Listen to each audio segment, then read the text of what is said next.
بسم اللہ الرحمن الرحیم۔ السلام علیکم دوستو۔ ابلیس کون تھا؟ ابلیس کے لفظی معنی انتہائی مایوس کے ہیں۔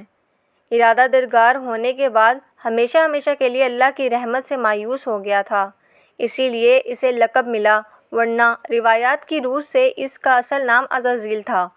پہلے یہ جنات میں سے تھا، اپنے رب تعالیٰ کی اطاعت سے نکل کر ابلیس ہوا۔ اس کا علم ناقص تھا، مزاج ناپاک تھا، وہ غرور و تکبر میں مبتلا ہو گیا تھا۔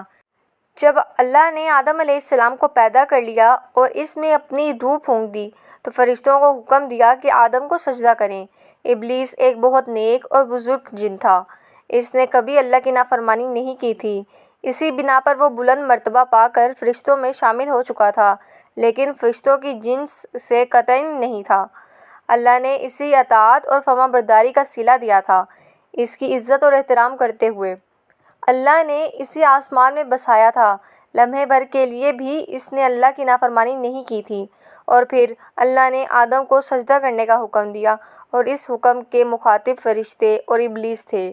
صرف فرشتوں کے لیے حکم نہیں تھا بلکہ ابلیس بھی اس حکم میں شامل تھا، کیونکہ اللہ تعالیٰ فرماتے ہیں، اور یقیناً ہم نے تمہیں پیدا کیا، پھر ہم ہی نے تمہاری صورت بنائی، پھر ہم نے فرشتوں سے کہا کہ آدم کو سجدہ کرو، تو سوائے ابلیس کے سبھی نے سجدہ کیا، وہ سجدہ کرنے والوں میں شامل نہ ہوا۔ اللہ تعالیٰ نے فرمایا، تجھے کس چیز نے سجدے سے روک دیا جبکہ میرا حکم تیرے لیے بھی تھا؟ تو اس سے ثابت ہوا کہ اس حکم میں فرشتوں کے ساتھ ابلیس بھی شامل تھا، کیونکہ قرآن میں اذا امرتک الفاظ ہے، اس کا مطلب ہے کہ میں نے تجھے حکم دیا تھا، اور پھر ابلیس نے جواب میں یہ نہیں کہا کہ تو نے تو مجھے حکم ہی نہیں دیا تھا بس، بلکہ اس نے سجدہ نہ کرنے کی یہ وجہ بتائی۔ اس نے کہا، میں سجدہ کیوں کروں، میں اس سے بہتر ہوں، اس لیے کہ تو نے مجھے آگ سے پیدا کیا اور اسے مٹی سے۔ تو پھر اللہ تعالیٰ نے حکم دیا، تو اس سے نیچے اتر جا۔ غرض جب ابلیس نے نافرمانی کی سرکشی اور تکبر کا مظاہرہ کیا تو اس وقت اللہ تعالیٰ اور اس کے درمیان مکالمہ ہوا۔ اللہ نے اس کی سرکشی دیکھ کر اسے سزا دیتے ہوئے فرمایا، اسے جنت سے اتر جا، تجھے کوئی حق حاصل نہیں کہ تو اس جنت میں رہ کر تکبر کرے۔ ابلیس نے جواب میں کہا کہ مجھے قیامت کے دن تک مہلت دے دیجیے، یعنی اتنی لمبی عمر دے دیجیے کہ میں قیامت تک زندہ رہوں، موت نہ آئے۔ اللہ نے فرمایا، تجھے مہلت دے دی گئی، لیکن ایک وقت مقرر تک۔ اور جب شیطان اس طرف سے مطمئن ہو گیا کہ اسے مہلت مل گئی ہے، اب اس نے کہا کہ جو تو نے مجھے گمراہ کر دیا ہے، اس وجہ سے میں قسم کھاتا ہوں کہ میں انسانوں کی گمراہی کے لیے تیرے سیدھے راستے پر بیٹھ جاؤں گا، پھر ان کے آگے سے، ان کے پیچھے سے، ان کے دائیں سے، ان کے بائیں سے ان کے پاس آؤں گا، اور آپ ان میں سے اکثر لوگوں کو شکر گزار نہیں پائیں گے۔ اللہ تعالیٰ نے شیطان کو رد کرتے ہوئے فرمایا، یہاں سے ذلیل و خوار ہو کر نکل جا، ان میں سے جو شخص بھی تیرا حکم مانے گا تو میں ایسے تمام گمراہوں سے جہنم کو بھر دوں گا۔ جو انسان بھی تیرا پیروکار بنے گا وہ جہنم کا مستحق اور حقدار ٹھہرے گا۔ قرآن مجید میں دوسرے مقامات پر بھی اس گفتگو کو نئے پیرائے پر دہرایا۔ مثلاً اللہ نے فرمایا، یقیناً ہم نے انسان کو کھنکھناتی مٹی سے پیدا فرمایا جو کہ سڑے ہوئے گارے کی تھی، اور اس سے پہلے ہم نے جنات کو لو والی آگ سے پیدا کیا۔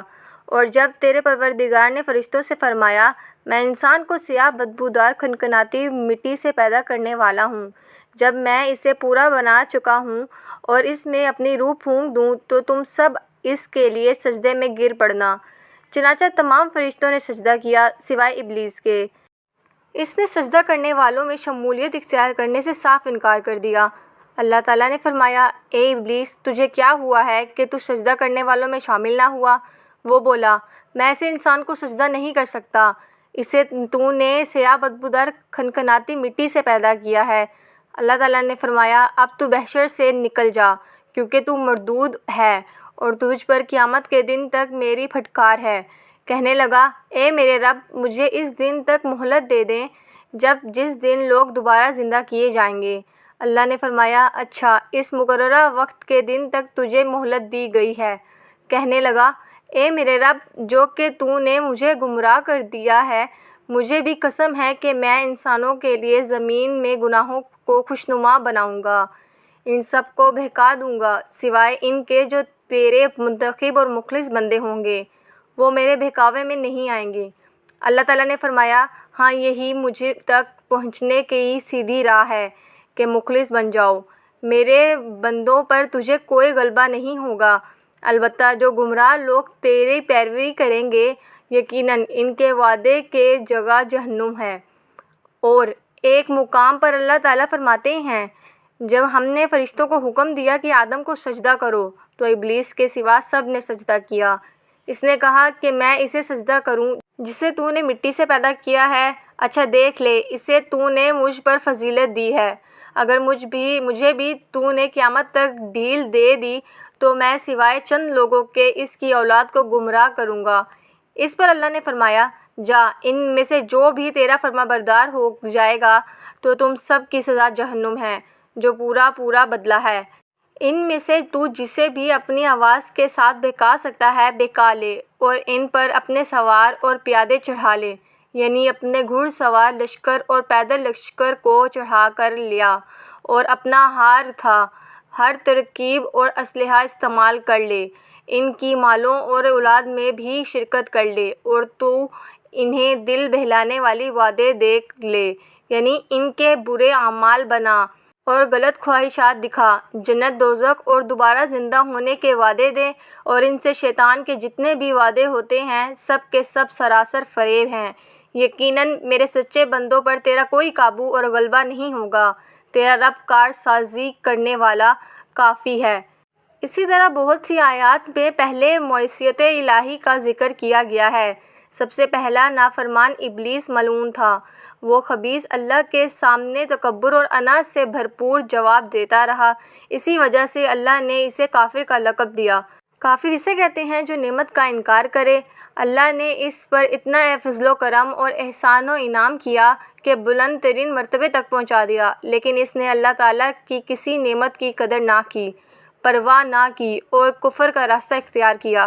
اللہ تعالیٰ فرماتے ہیں، جب آپ کے رب نے فرشتوں سے فرمایا کہ میں مٹی سے ایک انسان کو پیدا کرنے والا ہوں، سو جب میں اسے ٹھیک ٹھاک کر لوں اور اس میں اپنی روح پھونک دوں تو تم سب اس کے سامنے سجدے میں گر پڑنا، چنانچہ تمام فرشتوں نے سجدہ کیا مگر ابلیس نے نہ کیا، اس نے تکبر کیا، وہ کافروں میں سے تھا۔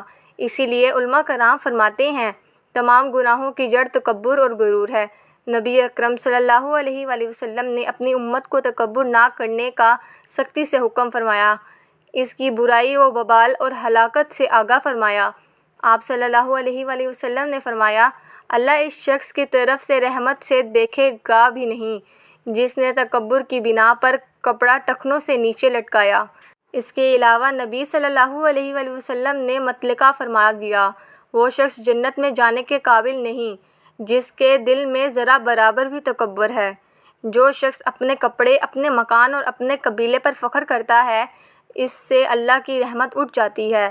اسی لیے نبی صلی اللہ علیہ وآلہ وسلم نے جب اپنی صحابہ کرام کو دیکھا کہ مہاجر صحابی انصار صحابہ کے خلاف اور انصار صحابی مہاجرین صحابہ کے خلاف آواز لگا رہے ہیں تو آپ نے فرمایا، جاہلیت والی پکار کو چھوڑ دو، یہ بہت بدبودار ہے۔ برادری کی بنیاد پر لڑنا، باہم فخر کرنا برے نتائج کا ذریعہ ہے۔ گناہوں کی بنیاد بھی تکبر ہے، اس لیے ہر مومن کو چاہیے کہ اپنے نوکر، خادم، ملازم یا کسی بھی مسکین پر بھی فخر و غرور کا اظہار نہ کرے، کیونکہ یہی سے اللہ کی سب سے پہلے نافرمانی وجود میں آئی تھی۔